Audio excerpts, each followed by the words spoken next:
In this video, I'll be comparing and reviewing the Sigma 30mm f1.4 and the Sony 35mm f1.8.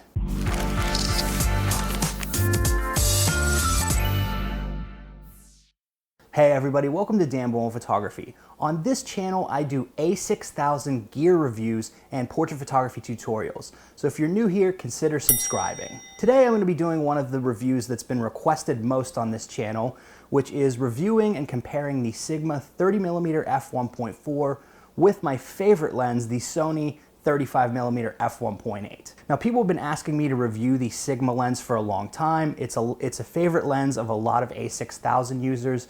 So over the summer, I dug in and shot a lot of portraits with the Sigma 30mm. So without further ado, let's dive into this comparison. So the first thing I notice about the image quality between these two lenses is that the Sigma lens is much sharper and has pretty good color rendition when it's compared with the Sony 35mm. Now again, if you're just sharing photos on social media, you're probably not going to notice the difference, but you will notice this if you're editing in Lightroom on your computer or editing in Capture One or something. I noticed that details like eyelashes and makeup are much sharper and more detailed on the Sigma lens than they are with the Sony 35mm. Now again, the Sony 35mm, it's very sharp. It does render colors very well also, but there is a slight advantage with the Sigma 30mm. Now in terms of the size of both of these lenses, the Sigma 30mm is a much larger lens. It protrudes out further from the camera and it's heavier than the 35mm lens. So if you're looking to travel with a light kit, consider the 35mm because it's just going to make your kit that much smaller. Another thing to consider if you're a video shooter is that the Sigma 30mm lens does not have stabilization. And as we know, the Sony A6000 does not have in-body stabilization, so it's going to be hard to shoot handheld video with the Sigma. You're going to have steady hands or be shooting at a faster shutter speed to prevent the inevitable camera shake that you'll get out of that lens. So if you're like me and you shoot a lot of like run and gun video, the Sony 35mm lens is a better option. Now let's talk about another thing that's really important when you're shooting portraits, and that's the performance of the autofocus. Now for me, I shoot very quickly. I try to keep a fast movement and rapport with the model and keep them moving into different poses. So I really want to have fast autofocus and know that it's going to be very accurate. And I've just found that in my testing, the Sigma 30mm lens just doesn't perform as well on autofocus when compared to the Sony 35mm lens. Now this isn't surprising because obviously Sony is engineering these lenses specifically for the A6000, and so Sony engineers engineering a lens for a Sony camera are going to have access to all the technology that Sigma engineers just aren't necessarily going to have. Now for some people this isn't going to be a big deal, particularly if you shoot a lot slower or you take a lot more time with your photos or you're used to shooting manual focus or that sort of thing.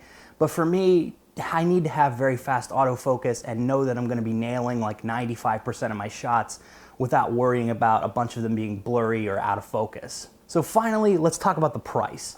You're going to save over $100 if you're getting the Sigma 30mm lens. So if you're on a much tighter budget, the Sigma might be the right option for you. But if price isn't really a big concern, you might be interested in looking into the 35mm. So right now I just want to show you some side-by-side comparisons and some sample photos that I've shot with the Sigma 30mm and the Sony 35mm f1.8.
So final thoughts.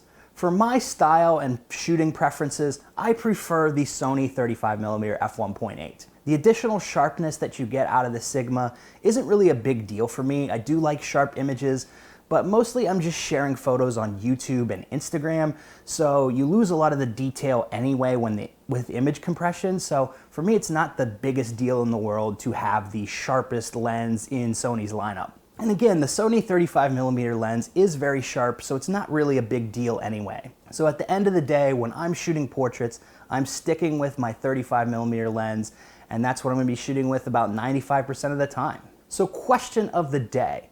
If you had to choose one of these two lenses for your A6000, which one would you choose? If you haven't already subscribed to Dan Bullman Photography, be sure to subscribe to get more portrait photography tutorials and gear reviews like this. We'll see you soon, folks. This has been another episode of Dan Bullman Photography.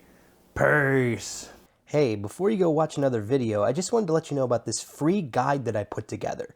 Now, if you're struggling to pick the right lens for your Sony a6000, I created the free Sony a6000 Lens Picker Guide. Now, you can get this PDF download completely free when you sign up to my email newsletter. I put a link in the description where you can sign up and get this free PDF that shows you how to pick the right lens for your budget and what type of content that you shoot. So check out the link in the description box, put in your email address, and you'll get that sent straight to your inbox.